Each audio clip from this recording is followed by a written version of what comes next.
Il paraît que les hommes viennent de Mars et les femmes de Vénus. C'est vrai qu'on a souvent le sentiment de pas se comprendre, de pas parler le même langage.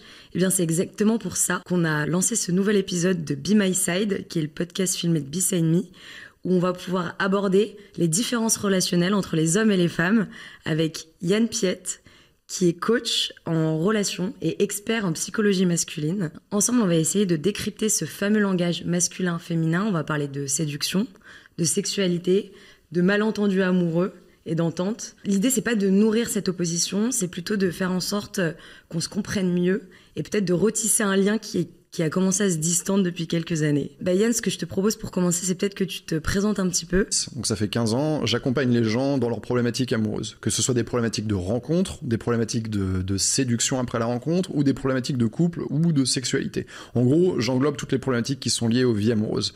J'ai commencé à travailler avec des hommes de 2010 à 2017, et en cours de route, j'ai commencé à travailler avec des femmes. Et en fait, ce qui s'est passé, c'est que je suis devenu le numéro 1 en France sur la population masculine, tout âge confondu. Donc j'ai accumulé une énorme connaissance des hommes que j'ai redonné aux femmes derrière. Et donc maintenant je m'occupe, on va dire, à 80% de femmes, et j'ai bien sûr quelques clients masculins, mais mon audience, mes clientes, mes abonnés, c'est des femmes. C'est génial. Donc en fait, tu as retranscrit tous les secrets des hommes pour les partager aux femmes. Exactement. Il y a beaucoup d'hommes qui sont très énervés. À chaque fois que je publie un truc, je vois des mecs qui me disent traître. Et nous, on te remercie. Exactement. Et je trouve que c'est bien comme ça. C'est bien comme ça. Écoute, ce que tu disais, c'est que ça fait un peu 15 ans que tu es dans le milieu, que tu gravites dedans. Est-ce que toi, tu as vu une évolution assez probante entre les hommes et les femmes ? Ouais, il y a eu une énorme évolution, et pour moi, en fait, le changement, il se situe justement dans les années 2010 quand j'ai commencé. Pour moi, il y a un avant et un après 2010, et il y a plusieurs raisons à ça. Il y a 3 raisons, en fait. Il y a 3 révolutions majeures. Il y a les smartphones. C'est-à-dire qu'avant, on n'avait pas de smartphone. Maintenant, on peut être géolocalisé, on peut être joignable à tout moment, on peut poster des stories de ce qu'on fait dans la minute. Il y a les applications de rencontres qui ne sont possibles que parce qu'il y a le smartphone. Avant, ça n'existait pas. Et il y a les réseaux sociaux. Encore une fois, avant 2010, il y avait un peu Facebook, un peu Insta, mais c'était vraiment les balbutiements.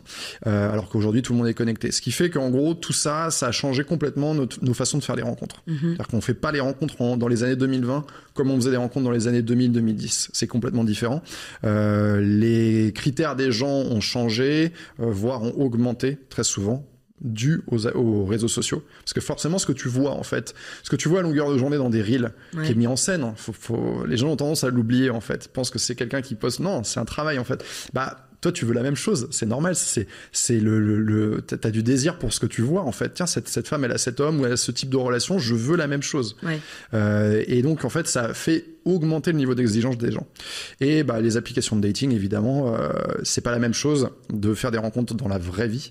Et donc, pour moi, à ce stade, on est encore un peu dans une étape, même si ça reste le moyen numéro 1 de faire des rencontres aujourd'hui, c'est devenu le moyen numéro 1, on est encore dans une étape d'adaptation, d'amour-haine vis-à-vis des applications de rencontres qui fait que chacun essaie de trouver un peu la solution qui marche bien pour lui, et c'est pas toujours facile. Est-ce que cette augmentation de l'exigence des gens, notamment à cause des écrans, ça les fait s'éloigner, les hommes et les femmes, ou finalement ça les rapproche ? Non, ça éloigne parce que en fait, le niveau je fais une généralité. J'espère que les gens qui vont regarder ou écouter m'en voudront pas, mais je suis obligé de faire des généralités, de regarder la grosse, de dézoomer, de regarder la grosse image. Mais disons que les critères féminins ont eu plutôt tendance à augmenter, et je dirais qu'en face, en fait, la réponse masculine n'a pas permis en fait de faire un rapprochement. On pourrait s'attendre à ce que les hommes se disent, ok, donc il faudrait que j'aille dans cette direction pour que ça marche bien. Ouais. Mais en réalité, il n'y a qu'un petit pourcentage d'hommes qui arrivent véritablement à comprendre les tenants, les aboutissants de l'image qu'ils doivent renvoyer, de qu'est-ce qu'attendent les femmes aujourd'hui, comment moi je le projette dans des photos, comment je le projette sur un réseau social, ou même quand je suis en rendez-vous. Au contraire de ça, on voit que c'est développé quand même.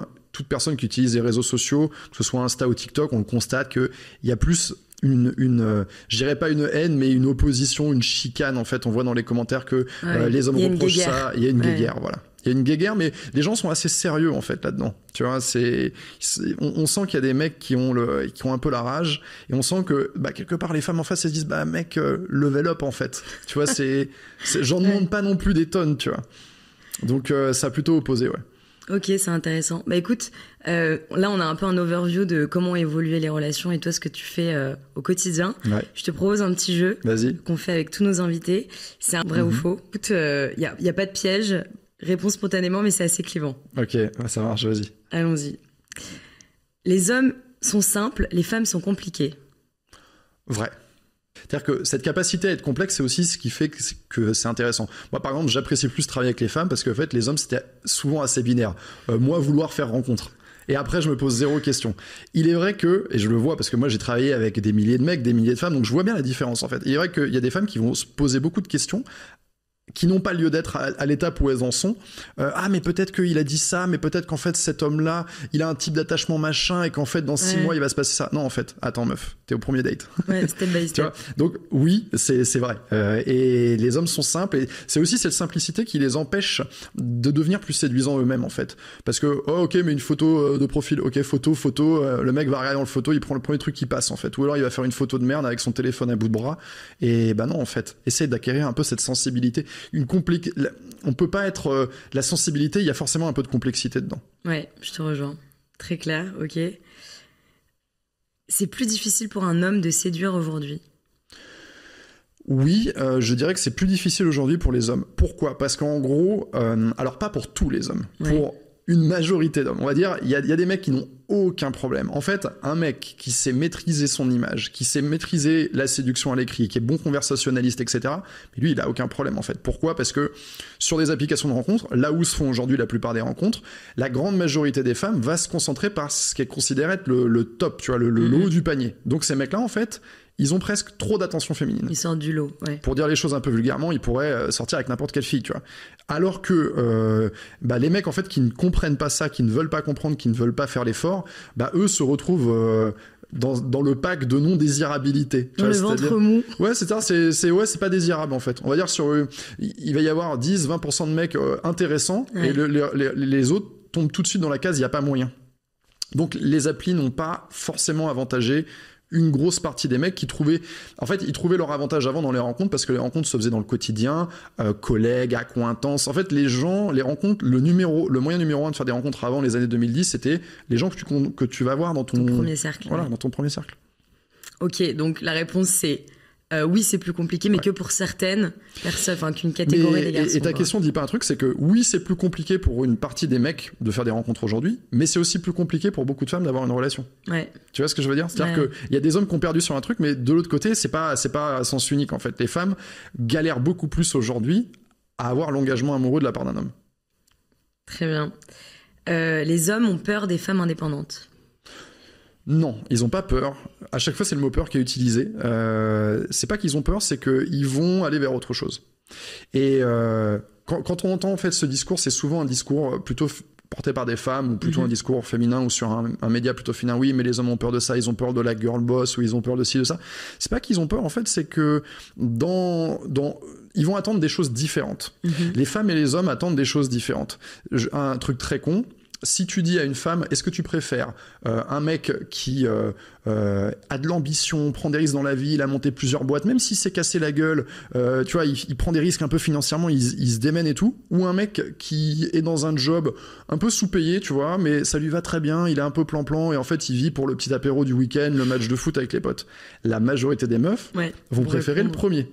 Si tu fais l'inverse, en fait, et que tu poses la question aux hommes et que tu dis, est-ce que tu préfères une nana qui est très féminine, mais en fait elle est dans un job sous-payé, tu vois, elle est serveuse, elle gagne 10 € de l'heure, et sa seule ambition en fait c'est d'être tranquille, machin, peut-être d'avoir des enfants ou j'en sais rien, tu vois, ou alors une nana qui est giga ambitieuse, qui veut construire un empire, qui a beaucoup de caractéristiques masculines pour réussir là-dedans, parce qu'en fait ton travail, tes ambitions, ce que tu veux faire, la voie que tu prends, ton travail, te modèle en fait. Une femme, pour réussir dans cet environnement, elle est obligée de pouvoir battre la compétition. Donc elle est obligée je caricature un peu, mais elle est obligée de parler fort, d'avoir vraiment une grosse confiance en elle, elle doit être capable un petit peu d'écraser son prochain. Et dans le rapport, en fait, les hommes vont pas trop chercher ça en fait. Ils vont aller plutôt vers des choses...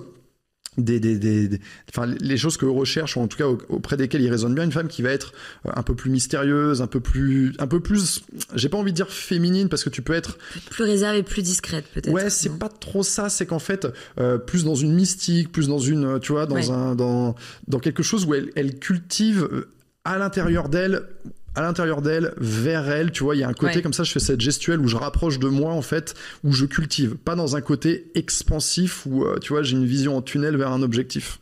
Bon, faut pas lever le bouclier, parce que c'est vrai que quand on dit les femmes aiment les hommes ambitieux, tout le monde est d'accord. Mais quand on dit, en fait, les hommes préfèrent les femmes qui ont un quotidien comme tu le... Tu peux pas, personnalité tu ne peux pas en vouloir aux femmes d'avoir des préférences telles, et tu peux pas non plus en vouloir aux hommes d'avoir des préférences telles. Mais alors forcément, chacun voit un peu des deux côtés, chacun peut voir un peu midi à sa porte, tu vois. Ouais. Écoutez, de toute manière, ça fera débat et c'est ça qui est intéressant aussi. C'est ça. Les femmes sont devenues trop masculines dans leurs relations amoureuses. Non, je pense pas. Non, je pense pas. En tout cas, moi, c'est pas ce que je constate. Oui. Je dirais qu'en fait, de toute façon, cette histoire de devenir masculin, en fait, quand les gens parlent de... c'est une terminologie qu'on emploie beaucoup maintenant. Ah, t'es dans ton masculin, t'es dans ton féminin. En fait, ce qui se passe, c'est quoi? C'est pas qu'une femme, elle est masculine et que tout à coup, elle se comporte comme un bonhomme. C'est pas du tout ça, en fait. C'est qu'en fait, on dit ça d'une femme qui, en fait, se met quelque part à courir derrière un mec. C'est-à-dire qu'elle est dans une attitude de chasse. Oui. Alors ça veut pas dire du coup qu'elle est masculine en fait. Tu vois, c'est pour ça que la confusion peut être faite quand on utilise ce mot-là. Et pourquoi une femme elle pourrait se retrouver dans cette situation? Eh bien, pour les raisons que j'ai évoquées tout à l'heure en fait. Si tout à coup, on regarde bien, tout se tient en fait. Si tout à coup une minorité d'hommes devient très attractif, du coup, il y a beaucoup de femmes qui sont en compétition pour avoir l'attention de cet homme. Donc, les hommes sont beaucoup plus chill. Ces hommes-là sont dans une posture de séduction qu'on va qualifier de féminine. Parce que passive. Ils laissent venir, ils magnétisent, en fait, tu vois, ils attirent à eux, ils magnétisent, tu vois, ils rayonnent et ils magnétisent. Et du coup, une telle femme qui trouve cet homme-là, cette perle rare, oh, je veux pas le perdre et tout, elle va être dirigée par la peur. Elle est pas dirigée par l'amour, elle est dirigée par la peur. Elle veut pas le perdre. Du coup, qu'est-ce qu'elle fait? Elle se met à faire des actions qu'on associe plutôt traditionnellement aux hommes. C'est l'homme qui doit, enfin, tu vois, courtiser, qui va initier ou qui va proposer ou qui va relancer, etc. Et du coup, cette femme, parce qu'elle est dirigée par la peur dans un scénario, dans un écosystème ou dans un contexte où elle sent que elle pourrait perdre cet homme, et oui, elle va peut-être probablement le perdre, bah, du coup, elle se met à faire des actions qu'on qualifie de masculines. On pourra y revenir à savoir est-ce que c'est quelque chose que les hommes aiment ou non, mais ça sera dans la suite de l'épisode. Ok, ça marche. Savoir draguer ou séduire, c'est inné. Non, pas du tout. Ça s'apprend ? Bien sûr, ça s'apprend. Okay. Donc c'est un truc qui se travaille. On n'aime pas trop ça. On n'aime pas trop cette idée en fait que ça se travaille, qu'on peut changer, qu'à un moment donné dans un rendez-vous, on peut raconter un truc qui est beaucoup plus intéressant, qui va nous mettre beaucoup plus en valeur qu'une autre histoire. Ouais. Parce que les gens ils se disent ah ouais, donc ça veut dire qu'il faut que je travaille en fait. En fait, le truc, moi, ce que je veux dire, je le disais déjà aux hommes avant, et les hommes aimaient bien ce message. Ils aimaient bien se dire, ok, là, je suis un 5 sur 10, tout à coup, je vais être un 8 sur 10. Ils aimaient bien ce côté, parce qu'ils aiment bien le côté, je peux m'optimiser, je peux m'améliorer. Les femmes raisonnent un peu moins avec ce discours, mais je leur tiens le même discours. C'est-à-dire qu'en fait, en faisant quelques petits trucs, en changeant 2-3 petites choses, ouais, tu vas être beaucoup plus séduisante. Et c'est vrai, en fait. Tu vois, c'est un truc qui se raille. On a plus envie de se dire que, je vais rien faire, en fait, c'est comme ça, un tel a eu de la chance. C'est apprendre ou à laisser. Ouais. Mais d'ailleurs, cette façon de penser n'est pas très logique, parce que les femmes n'ont aucun problème à intégrer le fait que, de par l'apprêtement, la façon de s'habiller, le maquillage, elles peuvent marquer des points. Ouais. Et elles le font au quotidien, pour la plupart d'entre elles. Elles utilisent en fait cet outil de séduction pour la plupart d'entre elles. Donc, la même logique s'applique à ta façon de parler, la même logique s'applique à ce que tu vas raconter. Ouais. Donc on a tous des axes d'amélioration. Ouais, et heureusement, j'ai envie de dire. T'as raison. La sexualité est plus importante pour les hommes que pour les femmes. Non, totalement faux. Non, c'est aussi important. En fait, la sexualité, c'est important pour les deux dans le couple. Moi, j'aime bien faire cette comparaison. C'est la clé de voûte, ou c'est une cheville. Tu vois, c'est une petite pièce, en fait, qui prend pas beaucoup de place au final, parce que si tu comptes le nombre d'heures de sexualité dans un couple, c'est pas beaucoup par rapport au quotidien. Mais c'est hyper important. Tu le retires, et en fait, rapidement, l'édifice va s'effondrer. En fait, il y a forcément une personne... La personne, en gros, qui souffre le plus de sa sexualité dans son couple va faire vaciller le truc à un moment donné. Parce que à partir du moment où il y a quelqu'un qui souffre, l'autre qui est OK et un autre qui souffre, à un moment donné, ça va partir en cacahuète. Et donc, c'est non-genré, c'est homme comme femme. Ouais, ça peut être une femme qui en souffre, ça peut être un homme qui en souffre, mais enfin, les hommes comme les femmes ont une libido, etc. Après, on peut toujours aller regarder dans le détail de alors les hommes ont beaucoup plus envie au début et moins après, les femmes ont plus envie, machin truc, mais en général, la plupart des êtres humains ont un besoin de sexualité. Ça participe de notre équilibre, ça participe de notre bien-être. Quand t'as pas fait l'amour avec quelqu'un pendant 1 mois, 2 mois, 3 mois, surtout si c'est ton partenaire, bah tu te sens pas bien. Donc dans tous les cas, c'est important pour tout le monde, quoi. Ok, donc encore une idée préconçue. Ouais. Mais d'ailleurs, les gens se posent souvent la question de quelle est la bonne fréquence, tu vois, pour faire l'amour. Il y a une étude très intéressante qui a été faite sur le sujet, parce que du coup là, je viens de dire que oui, c'était très important et pour les femmes et pour les hommes. Du coup, la question qui vient, c'est oui, mais à quelle fréquence? Et en fait, ce qui est intéressant, c'est de voir que c'est très important qu'il y ait une certaine régularité. C'est-à-dire qu'effectivement, si tu fais 2-3 mois sans faire l'amour, bah il y a au moins une des deux personnes qui va en souffrir. Maintenant, il n'y a pas une énorme différence de satisfaction entre un couple. Enfin, satisfaction ressentie entre un couple où les gens vont faire l'amour 3 fois par jour et un couple où les gens vont faire l'amour 1 fois par semaine. C'est-à-dire qu'en fait, c'est le changement. C'est pas plus j'en fais, c'est pas exponentiel, c'est pas plus ou proportionnel, c'est pas plus j'en fais, plus on est heureux et il y a pas de limite.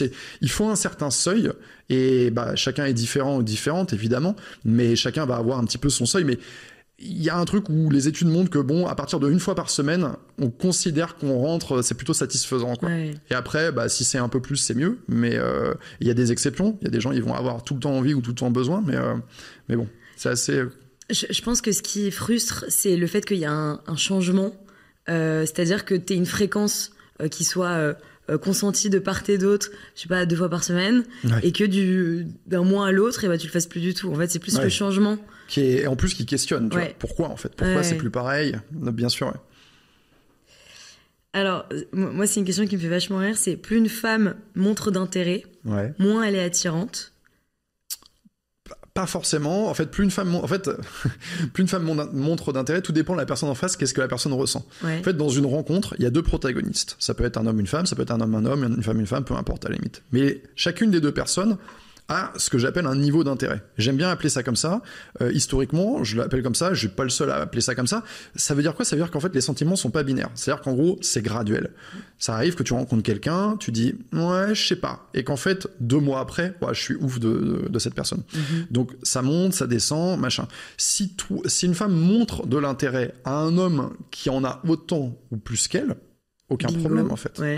C'est une question, tu vois, de delta, de différence entre les deux. Si une femme montre énormément d'intérêt à un homme qui lui n'a pas tout à fait le même intérêt, les mêmes intentions, elle va juste en fait pisser dans un violon déjà pour commencer, parce que si le mec est pas intéressé de base, il n'est pas assez intéressé de base, ça ira nulle part. Mais s'il est assez intéressé, elle risque un petit peu de gaver, tu vois, et de devenir un peu acquise. Elle risque de créer une dynamique défavorable à sa séduction. C'est une danse, en fait, la séduction. C'est-à-dire que... stratégie derrière à mettre en place. Ouais, j'aime pas trop le mot stratégie, mais en fait, c'est une danse. C'est-à-dire comme des gens qui vont danser de manière harmonieuse, en fait, à un moment donné, s'il y en a un qui en fait trop, tu vois, si le mec, il fait tourner 25 fois, machin truc, oui, en fait, l'autre personne se fait balader, enfin, tu vois ce que je veux dire. Il faut qu'il y ait une harmonie, en fait.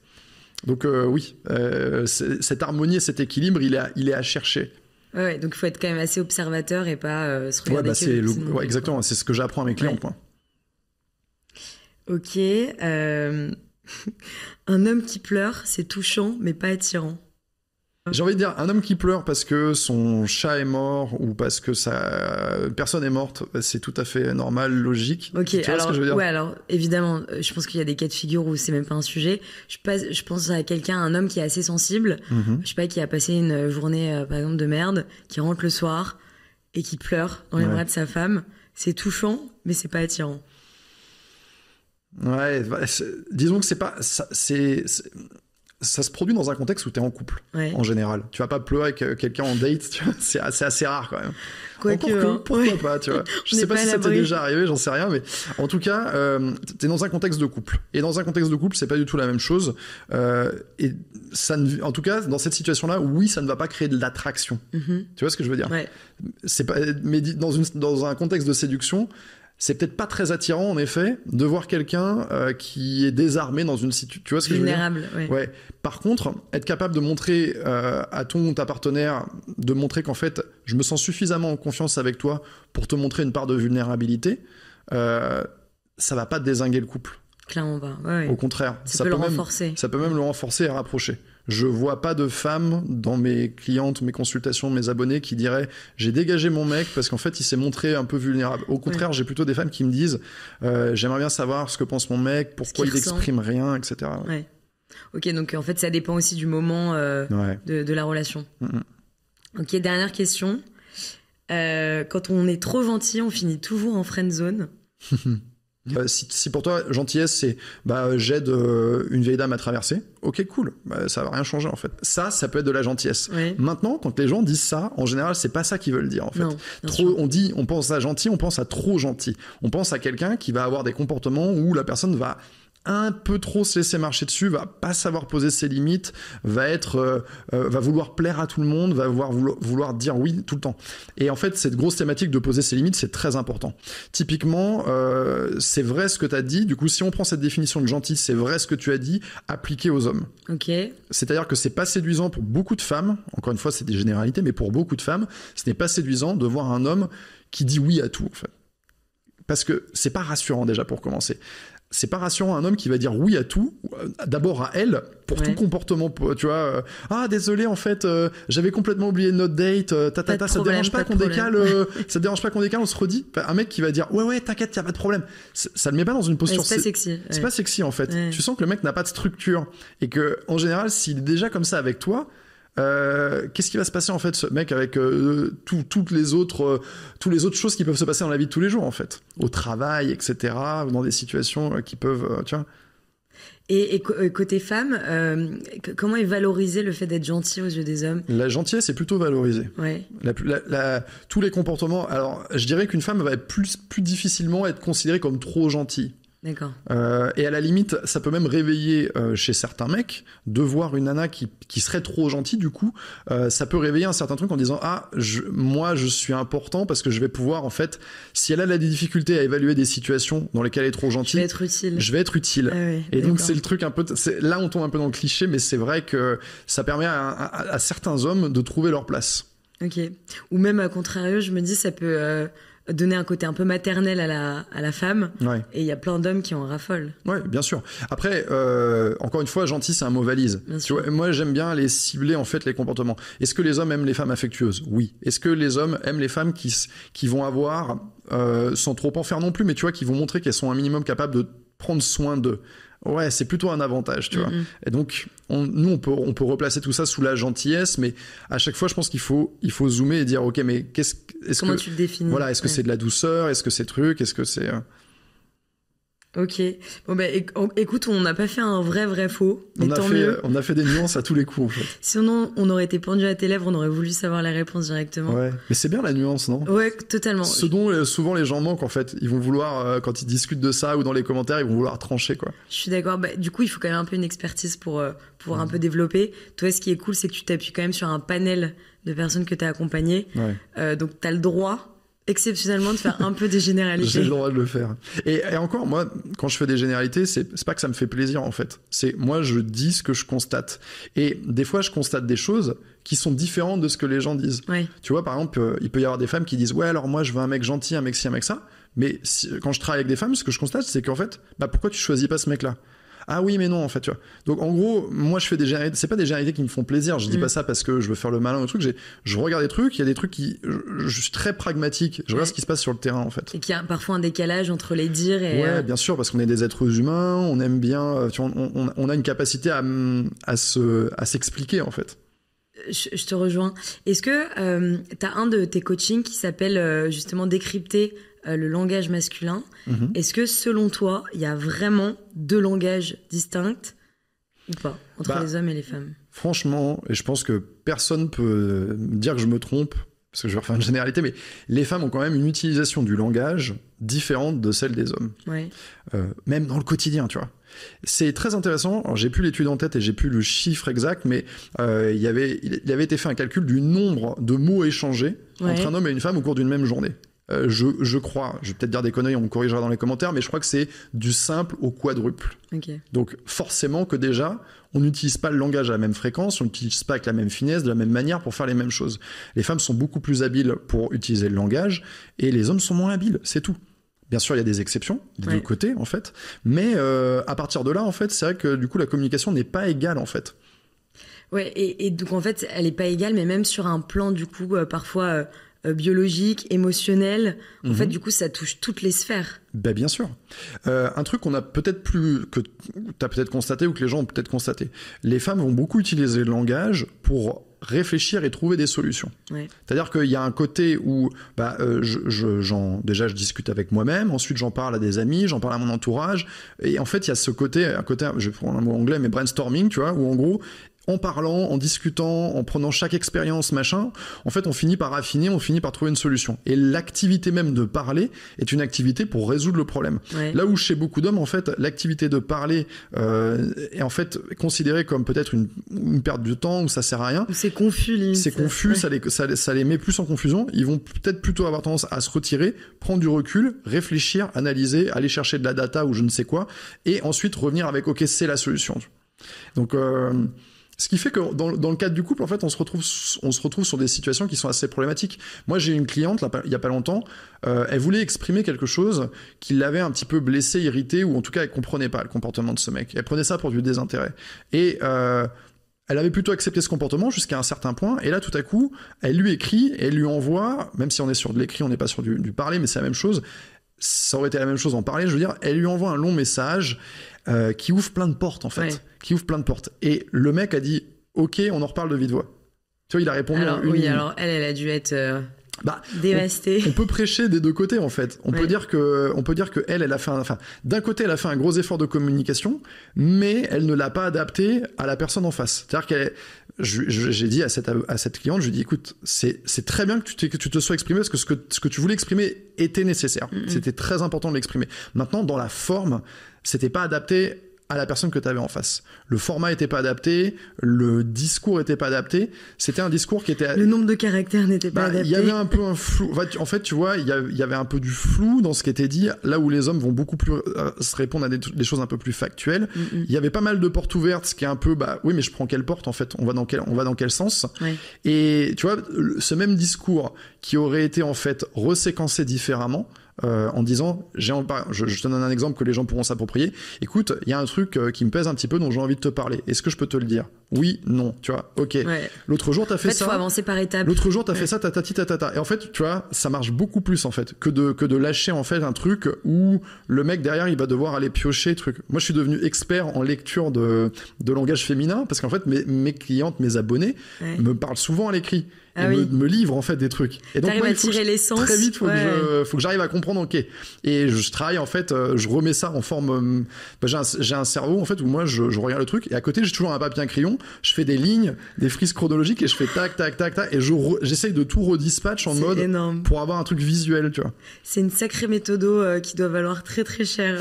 Je sais pas si je pourrais la vendre, mais ou l'enseigner, mais non, mais en tout cas, ça aurait beaucoup de valeur parce que là, t'as donné un exemple. En fait, le fait qu'on ait deux langages, et c'est acté, c'est comme ça, c'est génétique, fait que ça débouche sur des malentendus. Ouais. Et est-ce que t'as un ou deux malentendus qui reviennent tout le temps? Je sais pas, par exemple, au début d'une relation, quand tu te rencontres, ou parce qu'il y a deux langages, en fait, tu te dis, mais... Vraiment, j'en vois un qui me vient en tête. Le malentendu number one, c'est autour de la communication. C'est vraiment autour des attentes liées à quelle fréquence on communique, qu'est-ce que ça veut dire. Parce que du coup, comme beaucoup de femmes ont cette habitude on communique beaucoup plus que les hommes au quotidien, elles ont cette attente, en fait, même téléphone, même logiciel de messagerie, on s'attend à peu près au même type de communication. Ouais. Et ça va générer une certaine frustration ou une inquiétude ou un stress, tu vois, de dire pourquoi cet homme-là, en fait, me parle comme ça, ou me parle à cette heure-là, ou de telle manière, en fait. Et ça, c'est le truc sur lequel ça bute souvent, en tout cas, côté féminin.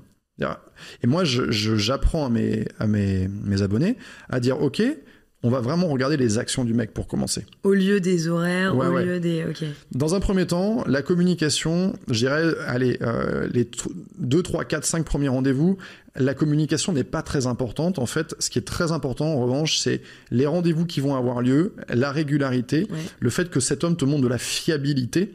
Et on veut vraiment regarder les actions. Pas trop la communication. Or, les femmes sont dans un biais où, comme pour elles, la communication est très importante. Qu'est-ce qui va se passer? Il y a des hommes qui profitent de ça. C'est-à-dire que un mec qui a bien compris en fait comment communiquer avec les femmes, qu'est-ce qu'il va faire? Il va bullshiter un peu. Limite, il faut moins parler en fait, par texto. C'est-à-dire que j'ai même envie de dire, les filles, quand vous tombez sur un mec qui maîtrise extrêmement bien le langage et vous avez l'impression de parler à votre meilleur pote, barrez-vous. Peut-être pas barrez-vous, mais faites gaffe. Parce que, regardez, cas concret. Cet homme m'écrit pas trop, machin. Mais par contre, cet homme, c'est un très bon communicant. Il va dire, écoute, j'ai mes enfants cette semaine, et tatati, et tatata. Il va être capable, en fait, de tenir un bon discours pour esquiver un rendez-vous, par exemple. Tu vois, il veut pas aller à ce date parce qu'en fait, en vrai, il voit d'autres nanas, il a prévu autre chose, tu vois. C'est pas un date c'est pas un truc qu'il a envie d'aller faire. Il va chercher à esquiver le truc. Mais il va le faire tellement bien, de par une très bonne communication, dans laquelle il va même créer de l'empathie en même temps. Parce que, ah, mais oui, il a ses enfants, il s'en occupe. Ouais. Il y a sa petite qui est... Le nombre de fois où j'ai vu dans des messages de mecs, il y a ma petite qui est malade. Ouais, c'est un peu gros quand même. Ouais, mais en fait, il peut pas y avoir autant de Elle a petites... eu la varicelle 5 fois dans la semaine, c'est quand même vachement bizarre. Ouais, moi je me dis, tout peut arriver dans la vie, mais c'est toujours les mêmes trucs qui retombent. Bizarrement, ok. C'est toujours la petite qui est malade. Il y a un nombre de petites qui est malade, mais c'est incroyable. C'est la cartouche ultime. Et tous les mecs, en fait, sont des take care de ouf, où ils vont emmener chez le pédiatre, chez le médecin, chez la pharmacie. Par contre, ils sont injoignables, tu vois. Ok, c'est un bon exemple. Pendant ce temps-là, ils sont injoignables. Et d'ailleurs, c'est souvent, je dis aux filles, mais en fait, oui, alors là, il t'écrit, enfin, il est pas joignable, oui, mais tu peux pas avoir accès à lui, mais peut-être qu'il y a d'autres femmes qui ont accès à lui à ce moment-là. Peut-être qu'en fait, il répond sur l'application à ce moment-là. Ouais. Donc, voilà. Au début, on va vraiment regarder les rendez-vous, c'est très important, fiabilité, etc. Mais on va aussi regarder la communication. À un moment donné, il y a quand même des choses qui sont de l'ordre de l'exigence. Enfin, tu vois, il y a des exigences à avoir. Ouais, bien sûr, ouais. Du coup, moi, j'ai envie de rebondir un peu sur la partie séduction. J'ai souvent le sentiment, notamment à travers mon entourage, qu'avant des rendez-vous, c'est très propre aux femmes, je trouve. Elles ont peur de pas plaire à l'autre. C'est moins quelque chose que j'entends côté homme, en disant « j'espère que je vais lui plaire ». Et pourtant, je pense que c'est tout aussi vrai. Ah ouais ? Ouais. Je pense que... Pourquoi avoir autant d'appréhension à vouloir plaire à l'autre, au lieu de se dire, à contrario, « j'espère qu'il va me plaire ». Ouais, et en fait, ce serait tellement bien, tu vois, de se dire, écoute, s'il me plaît, c'est trop bien. S'il me plaît pas, enfin, si on se plaît pas respectivement, c'est pas grave. C'est pas grave, en fait. ouais. Et si je lui plais pas, bah, il est pas pour moi, en fait. Mais en fait, les mecs ont cette peur, en fait. Les mecs, ils ont un stress diffus sur la rencontre, qui est pas exprimé, qui est pas documenté. Mais moi, comme j'ai bossé avec des mecs, je le sais. Ouais. En fait, j'ai vraiment, je suis là, tu vois. Ah ouais, je mets quoi, j'écris quoi, machin truc. Et le stress global pour le mec, c'est de perdre la nana en face, tu vois. Ok. Parce que c'est une victoire, normalement. Bah non, mais c'est qu'en fait, c'est à la limite qu'une femme soit pas du tout répondante dès le départ. En fait, il y a eu un match et la conversation démarre pas. Ok, c'est pas grave, on passe vite à autre chose, tu vois. Mais le fait de rentrer dans un début de jeu de séduction, de commencer à avoir des signes d'intérêt ou en tout cas de penser que ça en est et que en gros ça disparaisse ou que ça soit insaisissable, pour les mecs, c'est très frustrant. Ça te fait te remettre en question, ça te fait stresser, etc. Donc, c'est pour moi, du côté masculin, c'est inhérent à la rencontre. C'est pas une mauvaise chose qu'un homme stresse un peu, parce qu'en fait, avec la notion d'intérêt, il y a forcément la notion de stress. Ouais, j'ai pas envie de la perdre et tout. Il y a un enjeu. Et ça va pousser les mecs à quelque part à essayer de donner la meilleure image possible d'eux-mêmes ou d'être le plus séduisant possible, en tout cas de se démener en gros pour convaincre en fait. Ouais. Tu vois, dans toutes les espèces en fait, même sur les espèces animales en fait, un mâle va chercher à convaincre. Tu parles des gorilles là ou... Ouais, n'importe quoi. Non mais tu sais, j'ai vu t'as plein de vidéos sur internet où tu vois toutes les espèces qui font des dingueries. C'est vrai. Pour dire, regarde, je suis un bon partenaire. La cour, ouais. Donc, j'ai oublié la question. Du coup, est-ce que le stress... Je te disais qu'on arrive dans une position en disant « j'espère que je vais plaire à l'autre ouais. », au lieu de dire « j'espère que la personne va me plaire ». Ouais. Et en fait, il vaut même limite mieux être dans un détachement, en fait. De dire, okay. Et là, je m'adresse plutôt aux femmes, de dire « fais ton rendez-vous et pense pas à savoir est-ce que je vais plaire, est-ce qu'il va plaire à ceux. » Essaye juste de te dire, en fait, je veux essayer de passer moi et de faire passer le meilleur moment. Enfin, tu vois, d'être dans l'instant présent et de dire « ouais, je vais avoir le meilleur moment possible », tu vois. Ouais, t'as raison. Ce qui suppose, du coup, d'arriver avec une forme de détachement, une forme un petit peu de jean-foutisme. De légèreté, peut-être. Qui te rend séduisante, en fait, en tant que femme. C'est-à-dire qu'une nana arrive et qu'elle soit détachée, et du coup qu'elle soit capable de prendre du plaisir, ça va changer complètement ta séduction. Contrario, une femme qui arrive dans un rendez-vous où elle a déjà peur de perdre le mec parce qu'elle se dit waouh, ce mec, il a tel métier, il fait tel truc, il est tel machin. Coche telle case. Exactement, il coche déjà trop de cases sur le papier, elle est déjà stressée, elle sera pas elle-même en fait. Et au bout de... C'est dur hein, mes questions, mais au bout de combien de rendez-vous t'estimes qu'il faut commencer à montrer des petites marques d'intérêt? Si au début on arrive légère... Ouais, mais en fait, faut doser. C'est toujours une question de dosage, en fait. Faut donner avec parcimonie. Parce qu'on en parlait tout à l'heure, quand on a mentionné la gentillesse, c'est toujours une question de dosage. C'est-à-dire, de même qu'un mec fait 10 compliments dans un rendez-vous, il a pas dosé, je suis désolé, en fait. Ouais. Il a trop donné, il a trop montré. En fait, il faut renvoyer. Un mec doit avoir la sensation qu'il te gagne petit à petit. Donc, il y a cette notion de dosage. C'est quoi? C'est-à-dire qu'on fait la rencontre, ok, très bien, ça se passe super bien. Le mec va se dire, ok, il va réécrire, ou même la nana peut réécrire, à la limite, c'est pas tellement un gros enjeu. Pour moi, l'enjeu, c'est est-ce que le mec va reproposer un premier rendez-vous derrière. Ouais. Donc là, on peut le laisser un peu... Tu vois, là, on peut être toujours dans un détachement. Je vais répondre, ouais, et je vais dire aussi que j'ai passé un bon moment, pourquoi sans pas. derrière proposer mais quelque chose. sans bouger, en fait. Le qui bouge est très important. Ouais. Qui bouge, qui fait est très important. Ok, donc Lana est plutôt dans le détachement, elle montre que, ok, je laisse venir. Après, elle va récompenser, tu vois.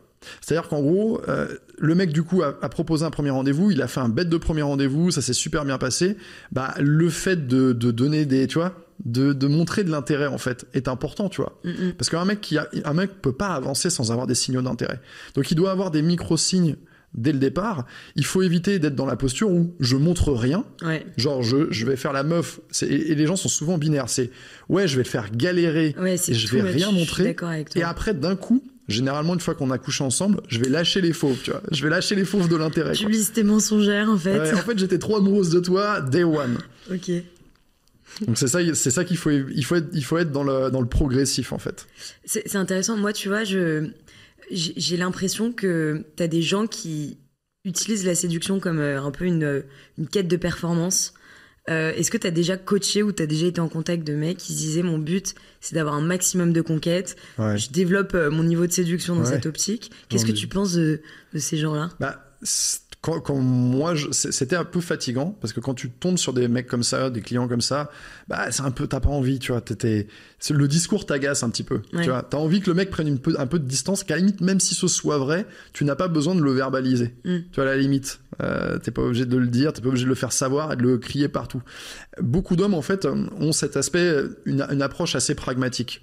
On peut pas non plus leur en vouloir parce qu'en fait, le masculin se construit comme ça. C'est-à-dire qu'en gros, quand tu rentres dans ta vie sexuelle vers 15, 16, 17, etc., bah en fait, c'est dur, en fait. Je dis toujours à mes clientes parce qu'elles se rendent pas compte, la plupart des femmes se rendent pas compte que c'est pas le même chemin, en fait, pour arriver à la sexualité, à l'épanouissement, etc. Les mecs passent pas du tout par la même route. En fait, un homme, en fait, toute sa vie, elle se construit sur des rejets. Et il se prend des pelles dans la tronche. Plein, ce qui fait qu'ils ont le cuir beaucoup plus dur, mais qu'en fait, ils sont obligés de rentrer dans ce truc où ils vont faire plein de tentatives. D'être combatifs. Ils vont être combatifs, ils vont faire plein de tentatives, il y en a plein qui vont être voués à l'échec, pas de conversation, ils vont se faire ghoster plein de fois. Et moi, le premier, quand j'étais 18-19, c'est l'expérience où en gros, t'as échangé les numéros, t'écris un truc, t'as pas de réponse, mais c'est tout à fait normal et banal en fait pour un mec. Et les femmes, beaucoup moins. En fait, les femmes, tu vois, elles vont plutôt être dans recevoir, etc. Et donc, les mecs, du coup, deviennent en fait ces créatures où ils construisent leur séduction sur qu'est-ce qui a marché, beaucoup de tentatives, qu'est-ce qui a marché, qu'est-ce qui n'a pas marché. Et du coup, ils ont cette approche. Donc, c'est une approche qui est assez masculine, qui est pas vraiment féminine. Et quand je suis face à des mecs qui c'est arrivé, quand ils le poussent à l'extrême, c'est pas joli, en fait. C'est pas classe, tu vois. Bon, surtout que c'est très personnel, mais je trouve qu'il y a un temps pour tout. Tu m'expliques ça quand t'as 17 ans, faire une œuvre. C'est vrai que quand tu croises quelqu'un qui en a 40 et qui en est encore là, tu te dis... Mais il y a une explication à ça, en fait. Moi, j'ai remarqué un truc. Comme je travaille avec des gens qui ont, on va dire, pour faire large, entre 18 et 70 ans. D'accord ? Vraiment pour prendre mes clients les plus jeunes et les plus âgés. En fait, je remarque qu'en fait, la vie est faite de moments. Et en fait, assez bizarrement, il y a une partie de la vie à un âge assez avancé qui ressemble beaucoup à l'adolescence. À savoir quelle crise de quelle à savoir, crise en fait, si tu regardes le cycle normal, pour beaucoup, le cycle, je mets des guillemets, normal, c'est en gros, je découvre la vie, je découvre la sexualité, je fais des expériences, premier amour, etc. Ensuite, du fun, et puis tout à coup, en général, plutôt vers fin de vingtaine pour les femmes, début de trentaine, milieu de trentaine pour les hommes, il y a un peu un chapitre, le chapitre relation, je cherche ou je trouve relation importante avec laquelle je vais construire, on va avoir des enfants, machin. Ensuite, il y a un autre cycle après où en fait cette relation se termine, je veux plus du tout ça, maintenant c'est fun et je redécouvre un peu mais en fait trop bien, j'attire des mecs, je peux mettre, ou même chose pour les hommes. Et il va y avoir des comportements en fait qu'on aurait pu attribuer en fait à des gens de 22 23 en fait. On va retrouver les mêmes comportements je sais pas à 40 45. Donc il y a quand même un cycle que tu vois, c'est que les gens en fait repassent dans ce mode-là en fait. Ils viennent de sortir de quelque chose et ils veulent autre chose. Je comprends. Bon, après il faut pas s'égarer Ou pourquoi pas d'ailleurs, en fait, faire des choses qui te ressemblent. Exactement, mais ce qui va être frustrant, en fait, c'est toi, en termes de timing, t'es une femme, je sais pas, mettons, on va prendre, allez, une femme de 36-37. Et je sais pas, elle était beaucoup occupée par sa carrière, elle se sent prête à vraiment construire quelque chose, tous les feux sont ouverts pour elle. Et si en face, elle se retrouve avec des mecs qui pourraient lui plaire sur le papier, mais que ces mecs-là, en fait, se comportent dans une attitude où ils sont vraiment en mode collectionneur, etc. Ouais, je profite, machin truc. Bah oui, effectivement, c'est frustrant. Et ce mec-là, effectivement, en termes de ce qu'il cherche maintenant, il est pas pour toi, en fait. Ouais, clairement. Donc, cherche pas, essaye pas de le faire rentrer un rond dans un carré. Tu vas pas lui faire changer son opinion de comment il veut vivre sa vie tout de suite, tu vois. Change de cible. Ouais, change de cible directement. Pour reprendre le champ lexical des chasseurs. Ok, c'est intéressant. La troisième partie, elle était un peu dédiée, je trouve, à la sexualité. Parce que c'est aussi une de tes grandes thématiques phares. Ouais. T'as estimé qu'il y avait besoin d'aborder le sujet parce que je pense qu'il y a beaucoup de femmes qui en parlent peu, notamment de leur sexualité, de la place que ça a dans le couple. Ouais. Elles en parlent peu, ou en tout cas, les femmes quand même parlent beaucoup de sexualité entre elles. Entre copines, bien sûr. Voilà, c'est ça. Mais elles en parlent pas dans ce que tu veux dire. Elles en parlent pas dans le cadre du couple à leur partenaire. Ouais, c'est vrai. Moi j'en parle beaucoup, c'est hyper important. Typiquement, tiens, il y a un truc que je dis dans un de mes coachings, parce que les gens peuvent suivre des coachings qui sont déjà tournés, en fait, qui sont prêts à être utilisés, où en gros, je parle justement de la première fois. Et il y a un truc que je dis, en fait, qui fait pas forcément plaisir à entendre, mais qui est vrai. C'est-à-dire qu'en gros, la première fois, en fait, c'est très important. C'est-à-dire que c'est pas... Parce que j'ai beaucoup de femmes qui, en fait, vont se dire je vais aborder cette première fois en mode... Au fond d'elle, elle a envie, tu vois, de cet homme. Elle a du désir, elle a envie d'y aller, elle est 100% dans du consentement, et elle veut vraiment cet homme. Mais tu mets une distance. Elle est dans un état d'esprit où elle se détache un peu de ça, elle prend du recul là-dessus, elle se dit ouais, je vais pas trop donner, je vais pas trop montrer que je kiffe, en fait. Tu vois l'idée ? Oui, clairement. Ouais. Et en fait, c'est une énorme erreur. Parce qu'en fait, il faut se dire un truc. Moi, je dis à mes clientes, cet homme-là, la première fois que tu couches avec cet homme, tu dois le bouleverser. C'est-à-dire qu'il doit... Enfin, tu dois, parce que le verbe devoir est pas bien noté. Non, mais en fait, quand un homme tombe amoureux, en général, c'est souvent ce qui se passe. Parce qu'en fait, t'es dans un moment de rapprochement où pour l'instant, ça se passait super bien. Et en fait, le sexe est un catalyseur. Si ça se passe déjà plutôt pas mal, si l'intimité se passe encore mieux et qu'en fait, des deux côtés, vous ressortez en vous disant waouh, et que le mec se dit c'est le meilleur coup de ma vie. Ou alors, c'est pas commun d'avoir une connexion pareille. Ouais, en tout cas, au lit, waouh, c'est incroyable. Mais en fait, pour avoir ces sensations-là, chez un homme comme chez une femme, faut être dans une prédisposition. Ouais. Il faut contrôler, en fait. C'est pas si tu y vas en te disant ouais, j'ai envie de montrer ci, j'ai pas envie de montrer ça, je veux truc, j'ai un peu machin. En fait, tu vas pas arriver à ce résultat, c'est impossible. C'est impossible que le mec se ressorte bouleversé. Mais pour moi, tu parlais des danses tout à l'heure. La sexualité, c'est aussi une danse entre deux inconnus. Ouais. Évidemment que si t'as jamais dansé ensemble, tu peux te marcher sur les pieds. Ouais, bien sûr. Et c'est pas représentatif de ce qui va se passer par la suite. Mais en fait, moi, je parle pas trop. Quand j'évoque ces sujets-là, je les aborde jamais sous le prisme de la performance. Ouais. Là où eux, les mecs, vont souvent avoir une vision comme ça. En fait, les hommes ont une checklist. Les femmes ont un peu une checklist. Et quand tu les mets côte à côte, ça superpose pas, quoi. C'est-à-dire que les hommes vont regarder, ah ouais, alors, combien de temps, machin. Ils vont avoir une vision plutôt axée sur la performance. Sur ce qu'ils peuvent mesurer. Ils veulent mesurer un truc, tu vois. Ça les rassure de se dire voilà, j'ai tenu tant de temps, elle a joui tant de fois, etc. Ils font des tableaux croisés dynamiques. Non, mais c'est dans l'esprit masculin, en fait, c'est comme ils ont pas forcément cette sensibilité, ils ont même pas forcément le vocabulaire pour exprimer cette sensibilité, ça les rassure de voir des trucs qu'ils peuvent contrôler, tu vois. Et d'un autre côté, les femmes, en fait, beaucoup de femmes vont dire ouais, mais en fait, la performance, c'est pas très important. Et en fait, ce qui va être important pour moi, c'est la connexion que tu vas avoir dans ton intimité, tu vois, qui est plus basée sur le contact physique, la respiration, qu'est-ce que tu vas exprimer dans le moment, les émotions que tu vas faire ressentir à l'autre. Et en fait, à la limite, un mec pourrait être vraiment une grosse bille au lit, mais laisser vraiment une marque impérissable à une femme, c'est tout à fait possible. Simplement en se concentrant sur le reste, en se concentrant sur comment il la tient, à quel endroit il la touche, qu'est-ce qu'il lui dit dans l'oreille, tu vois ce que je veux dire? Totalement, ouais, c'est intéressant. Et est-ce qu'il y a certains de tes abonnés que tu as coachés qui justement ont appliqué des conseils que tu avais donnés et t'ont dit putain mais Yann, t'as tapé dans le mille. Ouais, bien sûr. Au quotidien, j'imagine. Ouais, bien sûr. Après, moi, je reçois beaucoup de... C'est pour ça que mon métier est très cool et très enrichissant. J'ai beaucoup de retours, tu vois. Ouais, t'as sauvé mon couple, ou alors, ouais, je suis marié, j'ai trouvé ce mec-là, c'est grâce à toi parce que j'ai appliqué tel ou tel conseil. Donc, ça fait hyper plaisir. Sur le domaine de la sexualité aussi, mais bon, après, je vais moins recevoir de messages en mode ouais, j'ai couché pour la première fois avec un mec hier, le mec il a vraiment pété un câble tellement c'était bon. Non, j'ai moins ce genre de retour, mais je sais quand même que les femmes vont énormément vont évaluer positivement en fait ce que je leur apporte sur ce plan-là aussi. Ouais. On en parle beaucoup en coaching et c'est parce qu'elles ont plein de questions en réalité. J'imagine. Si t'as un décodeur que personne ne détient. Sur des trucs très cons, tu vois, parce qu'en fait, c'est très fréquent, et toutes les femmes qui vont écouter ou regarder cette vidéo le savent, qu'elles se retrouvent face à un homme soit qui n'arrive pas à jouir, soit qui n'arrive pas à avoir une érection. Tu vois, c'est les deux grandes problématiques. Ouais. Et qui sont vraiment amplifiées ces dernières années. Qui sont amplifiées avec... Avec le téléphone dans la poche. Avec le téléphone dans la poche, qu'on voit des ondes, non, mais je sais pas. En fait, si, je sais, c'est qu'en fait, t'as la consommation du porno, t'as la consommation de certaines substances. Ouais. En fait, on va dire, notre écosystème de vie, il a changé, en fait. C'est pas les mêmes mecs, c'est pas les mêmes. Les poulets sont pas élevés au même grain aujourd'hui qu'il y a 20 ans. En fait, à 20 ans, quand t'avais pas de porno. C'était que des beaux coqs, et maintenant c'est des petits.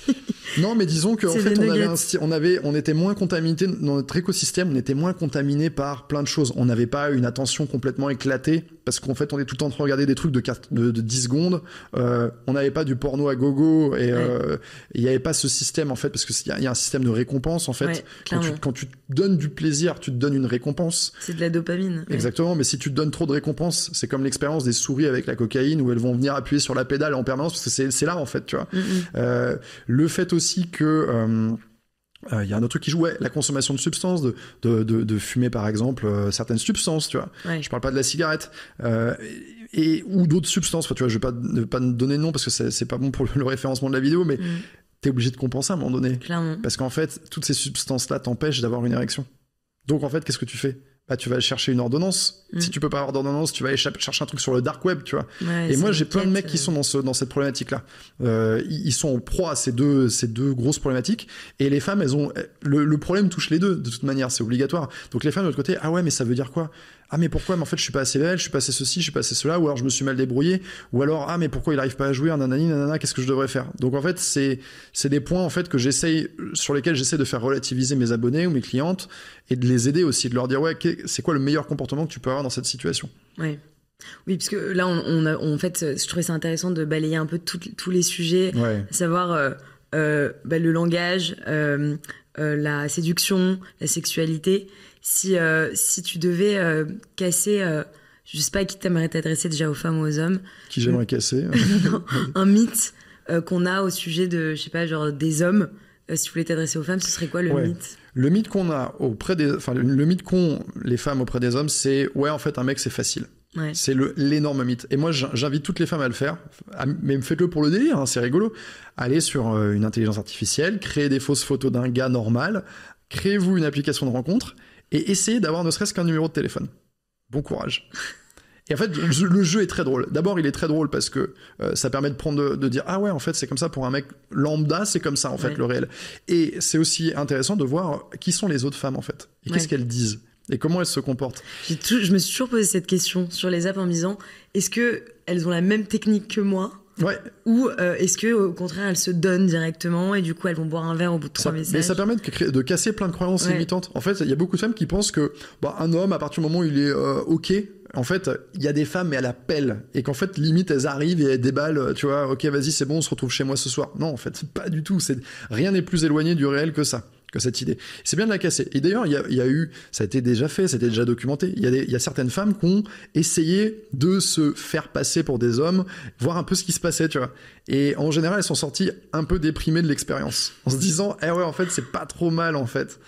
Oui, alors, et les femmes ont d'autres problématiques. Je dis pas qu'elles n'ont pas de problématiques. C'est ça qu'il faut toujours dire. Le truc, c'est que moi, mes abonnés vont avoir des problématiques de se dire, il y a des hommes qui veulent coucher avec moi, il y a des hommes qui sont trop intéressés mais qui ne me plaisent pas, je n'arrive pas à trouver le type d'homme que je veux. Ça doit être le discours que tu entends très souvent. Il est où ? Qu'est-ce qu'il fait ? Comment je le trouve ? Comment je lui parle ? Etc. etc. Donc c'est des sujets que les applications de rencontre doivent aider à résoudre. Ouais. Et en particulier, tu vois, les applications de matchmaking, Ouais. c'est là où ça a tout son intérêt en fait, parce que ça va permettre, en tout cas, je dis pas que c'est bien pour tout le monde, mais en tout cas pour beaucoup de gens, ça permet en fait de sortir de ce truc où les gens doivent réfléchir leur attirance, toute la chaîne de rencontres. Où aller pour rencontrer quelqu'un, à quelle heure, déjà il faut avoir le temps pour commencer. Bien sûr. Mais et c'est exactement, je pense qu'avec tous les éléments qu'on a abordés, on a commencé à avoir un peu des éléments de réponse sur comment fonctionnent les hommes vs les femmes. Ouais. On pourrait en parler des heures. Bien sûr. Moi, je tenais vraiment à ce que tu viennes sur le podcast parce que on a décidé de collaborer ensemble. Aujourd'hui, il y a beaucoup de tes formations en e-learning qu'on retrouve sur notre application. Ouais. Donc, je vous invite à aller regarder directement sur l'app. Il y a un onglet coaching. Yann, il est aux côtés de d'autres coachs qui ont leur spécificité. Mais voilà, en tout cas, moi, j'étais hyper contente de discuter avec toi. Ouais. Et moi, ravi en fait de tous les sujets qu'on a abordés. C'est hyper intéressant que les gens en fait utilisent la plateforme ou pas. Peu importe, je pense que même rien que le podcast est intéressant lui-même, ouais. Et de cette collaboration, parce que c'est de toute façon, en général, les problématiques se touchent en fait. Tu vois, c'est-à-dire que j'utilise une application, que ce soit du matchmaking ou une application de rencontre, mais j'ai quand même des questions en suspens. Il y a quand même des choses sur lesquelles j'ai envie de travailler. Il faut pas oublier qu'en fait, au final, c'est un travail sur soi, et que c'est jamais inintéressant. Ouais. Et heureusement que y a des personnes qui permettent à toutes ces femmes, tous ces hommes d'éclairer des zones d'ombre qu'on n'ose pas toujours poser ou qui restent un peu en suspens toute nos vies. Autant gagner du temps, je trouve. Ouais. En tout cas, merci pour les questions, merci pour l'accueil et c'était vraiment cool. Avec plaisir, merci. Merci Marion.